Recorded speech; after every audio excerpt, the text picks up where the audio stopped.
श्री स्वामी समर्थ सर्वांना. तर आज सकाळी सकाळी दीदी कोल्हापूरला जायला निघाली होती, कारण श्रीची शाळा असल्यामुळे ना तिला जावं लागलं होतं. कालच ती जायला निघाली होती, पण सर्वांनी जबरदस्तीने तिला ठेवून घेतलं होतं, कारण काल एक छोटी बहीण आल्यामुळे ती दुपारी आली होती आणि ही साधारण परत 1-2 तासानंतर निघणार होती. त्यामुळे सर्वांनी जबरदस्ती करून तिला ठेवून घेतलं होतं आणि भाऊजी पण राहायला तयार झाल्यामुळे ती पण राहिली होती.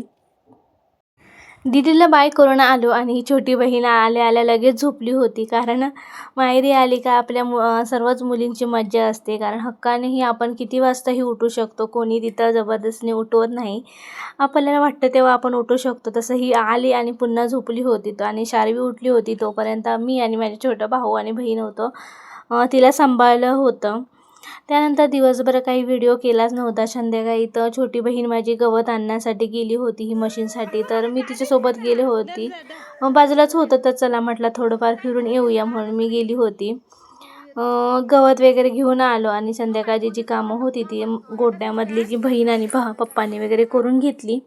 त्यानंतर संध्याकाळची चहा पिण्यासाठी बसलो होतो. चहा वगैरे पिऊन घेतला आणि मी आणि शार्वी इथं थोडीफार मस्ती करत होतो.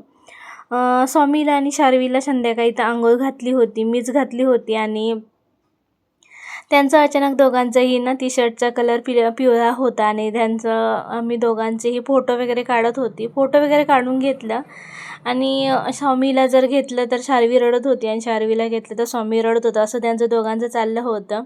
त्यामुळे ही दोघांना घेऊन छान असे मी फोटो वगैरे काढून घेतले आणि व्हिडिओही करून घेतले.